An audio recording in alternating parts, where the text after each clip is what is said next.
इस कहानी को सुनकर आप बहुत अच्छे से समझ जाएंगे कि अपने अशांत और दुखी मन को शांत करके एक सुखी और खुशहाल जीवन कैसे जी सकते हैं।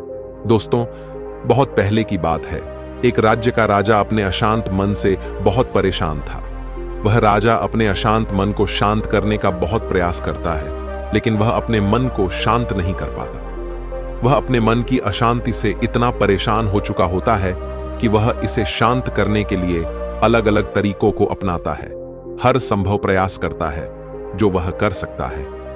एक दिन अपनी इसी परेशानी से बहुत परेशान होकर वह अपने राज्य के बड़े बड़े विद्वानों को अपने महल में बुलाता है और उनसे मन की शांति का उपाय पूछता है। राज्य के बड़े बड़े विद्वान उसे कई तरह के उपाय बताते हैं, पर दुर्भाग्यवश कोई भी उपाय काम नहीं करता। दिन इसी तरह गुजरते रहते हैं और राजा पहले से भी ज्यादा परेशान हो चुका होता है।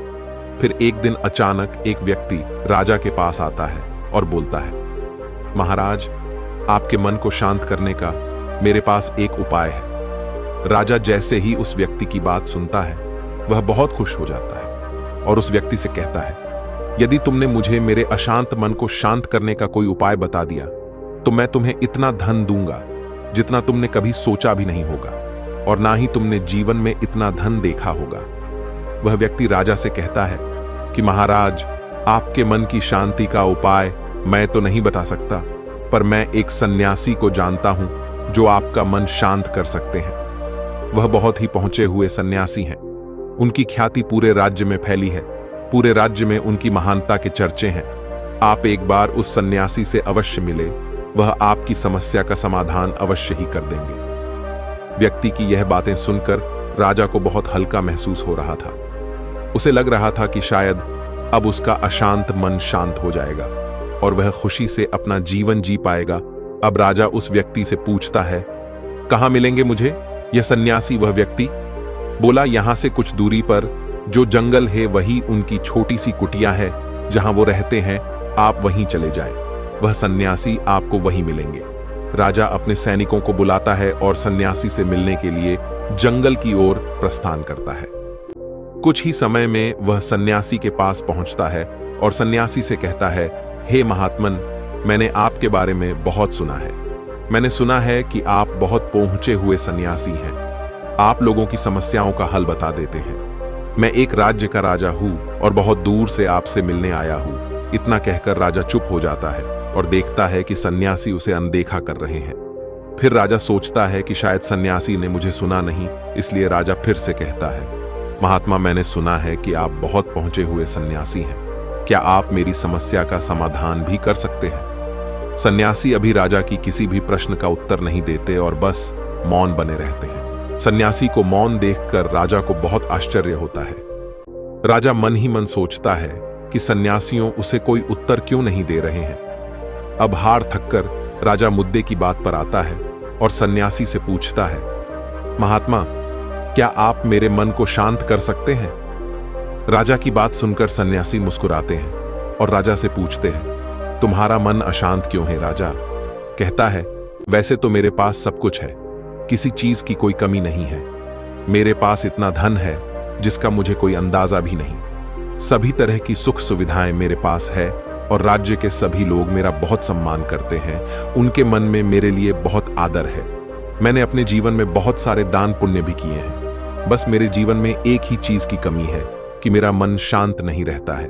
कभी कभी यह शांत भी हो जाता है, लेकिन कुछ ही समय बाद अशांति फिर से मुझे घेर लेती है।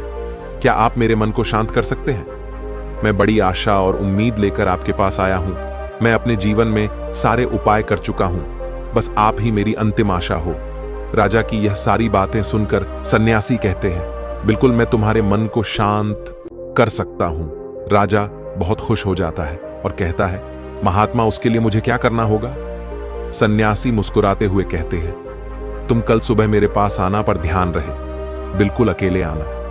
राजा कहते हैं, ठीक है, मैं कल सवेरे आपके पास आ जाऊंगा। आगे सन्यासी कहते हैं कि एक बात और ध्यान रहे, अपने अशांत मन को साथ लाना।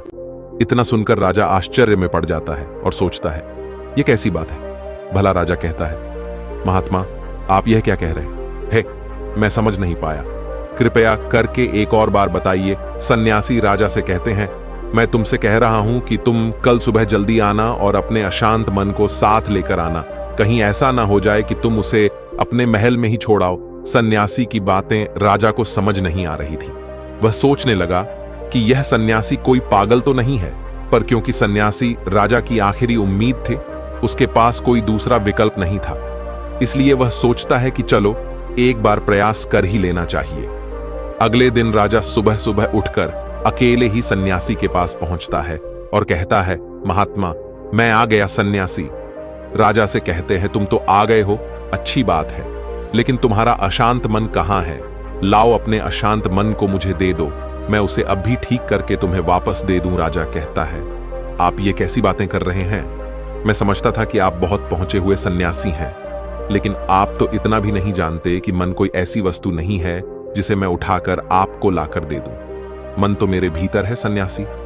राजा से मुस्कुराते हुए कहते हैं, ठीक है, आओ बैठ जाओ और अपनी आंखें बंद करके अपने उस अशांत मन को अपने भीतर खोजो। राजा अपनी आंखें बंद करके बैठ जाता है और अपने उस शांत मन को अपने भीतर खोजने का प्रयास करता है। वह बहुत देर तक आंखें बंद करके बैठा रहता है। बहुत देर तक आंखें बंद करके बैठे रहने के बाद सन्यासी राजा के कंधे पर हाथ रखकर कहते हैं, आंखें खोलो। राजा अपनी आंखें खोलता है। सन्यासी राजा से पूछते हैं, क्या तुम्हें तुम्हारा शांत मन मिला? राजा कहता है, नहीं, मुझे मेरा अशांत मन अभी तक नहीं मिला। सन्यासी राजा से कहते हैं, चलो कोई बात नहीं, अब तुम कल प्रयास करना। आज के लिए इतनी खोज पर्याप्त थी।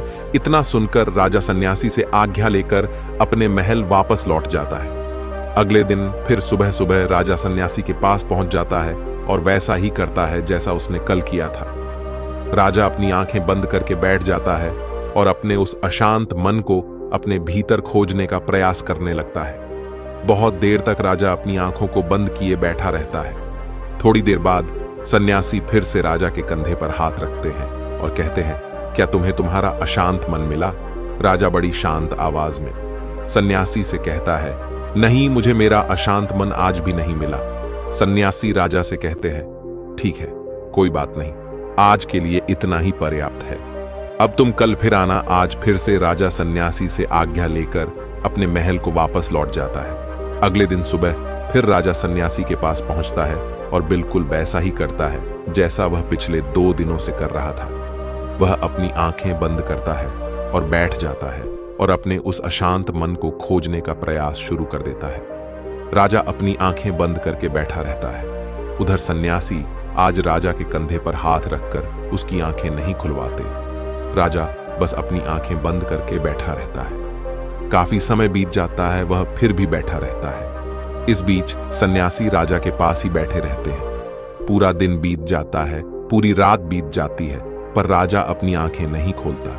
वह अपनी आंखें बंद करके बस बैठा रहता है और अपने उस अशांत मन को ढूंढ रहा होता है। ऐसा करते करते एक पूरा दिन बीत जाता है। अगले दिन सुबह राजा की आंखें खुलती हैं और जैसे ही राजा की आंखें खुलती हैं, राजा अपने आप को सन्यासी के चरणों में नतमस्तक कर देता है और कहता है कि यह सन्यासी, मुझे मेरा अशांत मन तो कहीं नहीं मिला, पर वह शांति जिसे मैं ढूंढ रहा था वह मुझे जरूर मिल गई।